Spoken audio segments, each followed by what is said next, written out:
Salam, berjumpa lagi dengan saya Effendi Tobing. Apa kabar semua saudara, sahabat yang saya kasih dalam Tuhan Yesus Kristus? Terima kasih untuk semua saudara yang sudah menonton video-video saya. Semoga itu bisa menjadi berkat.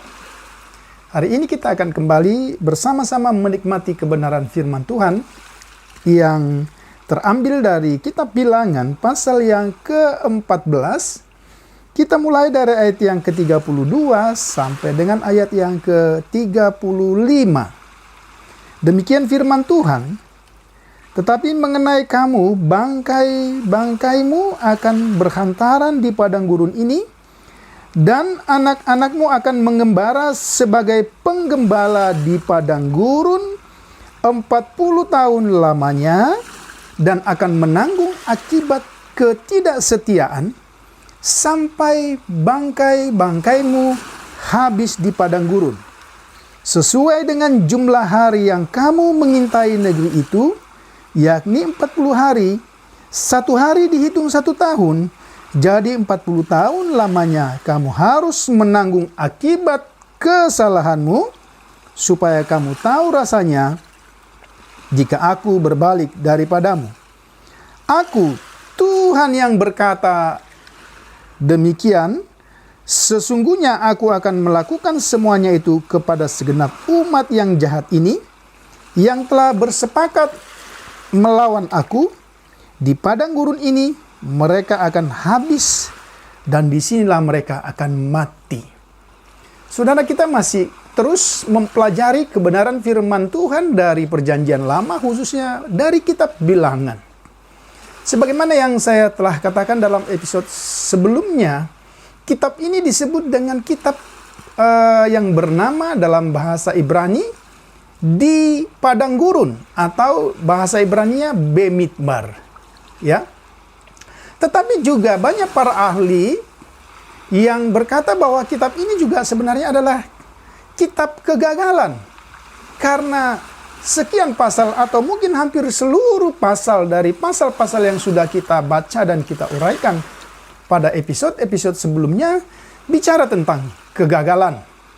Nah, hari ini kita pun akan melihat satu bagian dari kegagalan itu yang sangat memprihatinkan. Kita seringkali mendengar bahwa bangsa Israel mengembara di padang gurun selama 40 tahun. Tentu kita harus tahu sebabnya. Dan kebetulan, sebagaimana yang kita baca tadi, pembacaan 40 tahun secara eksplisit ada dalam pembacaan kita. Jadi memang kitab Bilangan adalah kitab yang hampir merangkum seluruh perjalanan bangsa Israel dari Mesir sampai ke Tanah Kanaan. Tema kita ialah 40 hari menjadi 40 tahun. Saudara, saya ingin saudara memilih 40 hari atau 40 tahun. Ya. 40 hari itu adalah waktu yang singkat yang sebenarnya bisa dilalui dengan segala pertolongan Tuhan, dengan segala sukacita perlindungan Tuhan, memasuki tanah perjanjian. Tetapi akhirnya menjadi 40 tahun. Coba saudara bayangkan, ya. Jadi sekian hari, sekian bulan, sekian tahun bedanya. Mereka harus mengembara. Pertanyaannya, mengapa harus menjadi 40 tahun, kalau bisa 40 hari. Karena inilah sesungguhnya yang terjadi. Dan inilah sesungguhnya bentuk penghukuman Tuhan kepada umat yang telah dibebaskannya, yang telah mengalami mukjizat demi mukjizat, yang dipimpin, dipelihara begitu luar biasa, tetapi terus-menerus memberontak kepada Tuhan. Mari kita lihat. Untuk kita mengerti mengapa 40 hari menjadi 40 tahun, kita harus tahu konteks firman Tuhan yang kita baca.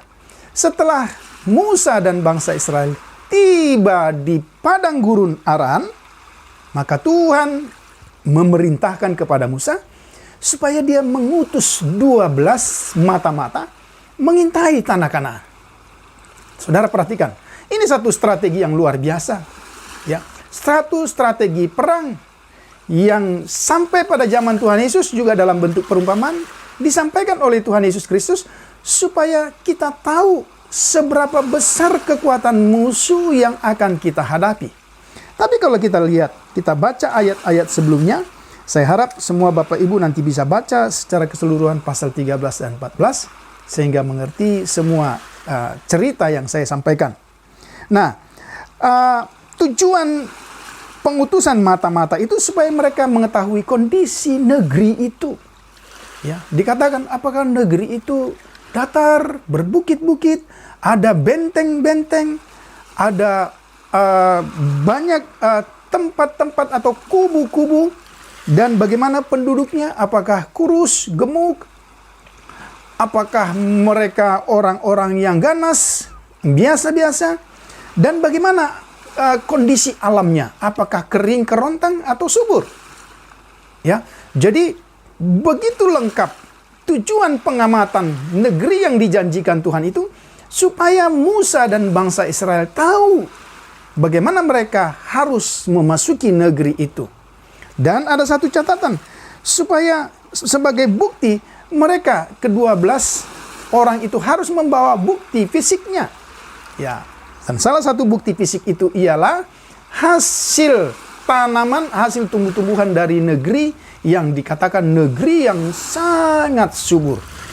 Kalau kita memperhatikan, dari 12 mata-mata itu ternyata secara tidak langsung terbagi kepada dua kelompok. Kelompok yang pertama itulah kelompok suku-suku yang dari kepala suku-suku. Kemudian kelompok yang kedua adalah kelompok Yosua dan Kaleb. Ya. Kemudian mereka melaksanakan tugas itu dan selama 40 hari mereka kembali. Nah, di sini awal dari persoalan yang kita baca tadi. Ketika mereka kembali dan mereka membawa hasil buah dari tanam-tanaman yang begitu subur luar biasa, mereka tunjukkan kepada Musa dan kepada bangsa Israel. Tetapi kemudian 10 orang yang diutus oleh Musa itu, kemudian mereka mulai menjelaskan segala sesuatu yang buruk tentang kondisi negeri itu. Ya, mereka memberikan cerita, bahkan dikatakan kabar busuk tentang negeri itu. Misalnya kalau kita membaca di dalam pasal 13 ayat yang ke-32, negeri yang telah kami lalui untuk diintai adalah suatu negeri yang memakan penduduknya. Kita ingat baik-baik. Jadi negeri yang penduduknya itu memakan manusia. Dan semua orang yang kami lihat di sana adalah orang-orang yang tinggi-tinggi perawakannya. Juga kami melihat di sana orang-orang raksasa, orang enak yang berasal dari orang-orang raksasa. Dan kami lihat diri kami seperti belalang. Dan dengan demikian juga mereka terhadap kami. Saudara mendengar laporan ini, maka seluruh bangsa Israel mulai histeris, mulai menjerit, mulai menggerutu, mulai mempersalahkan satu dengan yang lain. Dan mereka berkata, kalau begitu, inikah tujuan Tuhan membawa kami ke negeri ini? Perhatikan baik-baik, ini yang selalu terjadi. Ketika ada krisis, respon terhadap krisis itu selalu bersungut-sungut. Dan mereka katakan, kalau begitu, mari kita pilih seorang pemimpin supaya lebih baik kita kembali ke Mesir. Ingat, dua hal yang selalu terjadi, bersungut-sungut dan kembali ke Mesir. Dan mereka mulai ingin memberontak kepada Musa, tetapi sekaligus juga kepada Tuhan. Namun, saudara, dua dari mata-mata itu ternyata memberi laporan yang berbeda sama sekali. Benar, mereka sadar bahwa negeri yang mereka amati itu adalah negeri yang Tuhan berikan dengan segala alam yang begitu subur. Dan buktinya mereka bawa. Dan benar secara fisik mereka melihat apa yang dilaporkan oleh 10 mata-mata itu. Tapi kita lihat, ya, apa yang menjadi laporan mereka. Di pasal 14, ini yang luar biasa. Ayat yang ke-8 sampai ayat yang ke-9. Jika Tuhan berkenan kepada kita, maka Ia akan membawa kita masuk ke negeri itu dan akan memberikannya kepada kita suatu negeri yang berlimpah susu dan madunya. Hanya janganlah memberontak kepada Tuhan dan janganlah takut kepada bangsa negeri itu, sebab mereka akan kita telan habis. Yang melindungi mereka sudah meninggalkan mereka, sedang Tuhan menyertai kita, janganlah takut kepada mereka. Ini satu perspektif yang berbeda. Persoalannya sama, tantangannya sama, tetapi melihat masalah dan persoalan dan tantangan itu berbeda. 10 mata-mata melihatnya dari perspektif jasmani saja. Tidak salah. Memang apa yang mereka laporkan itu apa adanya. Tapi mereka lupa siapa yang telah memimpin mereka sampai ke padang aran di mana mereka sekarang itu ada. Apa yang Tuhan telah buat dalam hidup mereka. Mungkinkah dengan kekuatan mereka sendiri sampai tiba di tempat itu?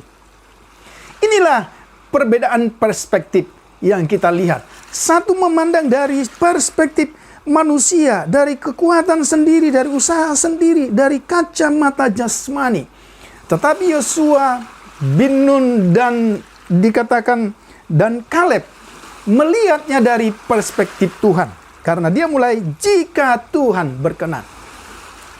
Dan yang luar biasanya, persoalan yang paling urgent, dikatakan paling menakutkan adalah orang-orang enak itu orang-orang raksasa. Orang-orang Kanaan itu orang-orang yang menelan manusia. Saudara perhatikan? Itu sudut pandang manusia. Tapi kita lihat bagaimana dua hamba Tuhan ini memakai sudut pandang Tuhan. Mereka katakan, kita akan menelan mereka habis. Berbeda bukan? Ini yang sangat luar biasa. Dan saudara perhatikan.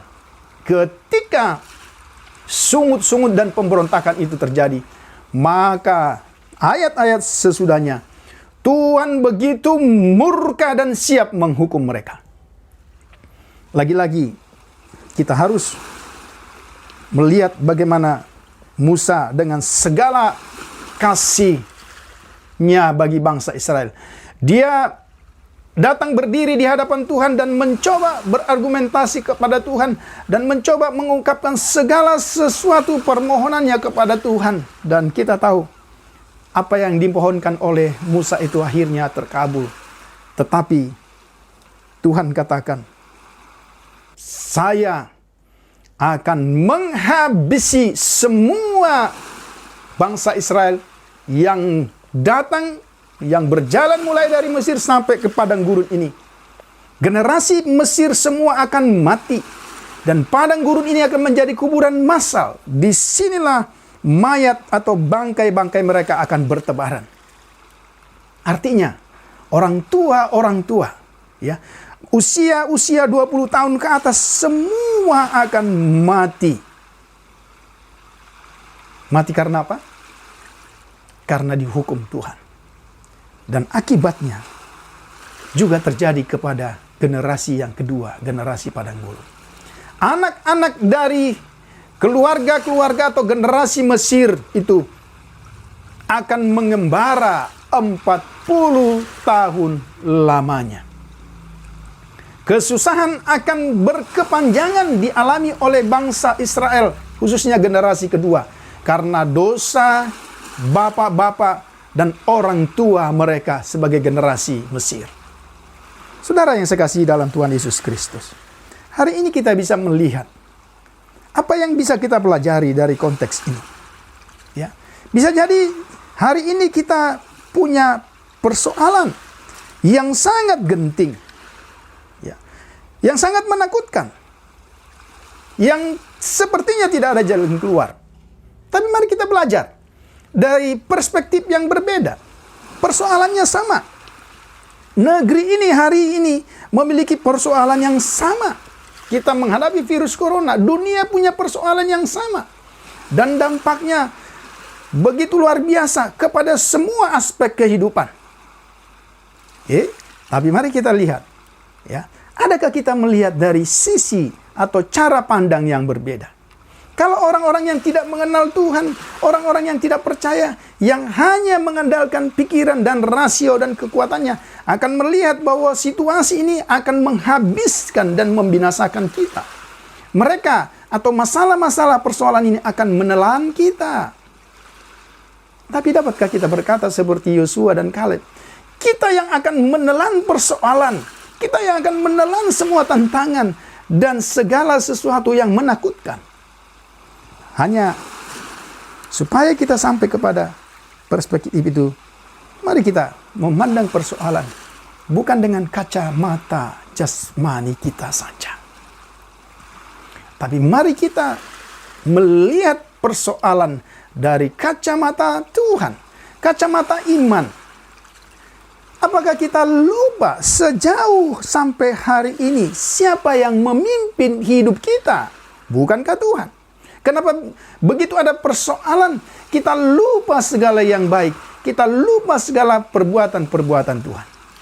Mari, dengan tema 40 hari menjadi 40 tahun, kita belajar bahwa ada perspektif Tuhan yang harus kita pakai supaya kita bisa menyelesaikan persoalan. Persoalan boleh ada dan persoalan tidak boleh menelan kita. Tidak boleh membunuh kita, tidak boleh membinasakan kita. Tapi sebaliknya, mari dengan perspektif Tuhan, dengan penyertaan Tuhan, kita menyelesaikan, menelan persoalan, dan kita keluar menjadi pemenang-pemenang. Kiranya bagian firman Tuhan yang singkat ini bisa menolong semua saudara, sahabat yang saya kasihi dalam Tuhan Yesus Kristus. Salam.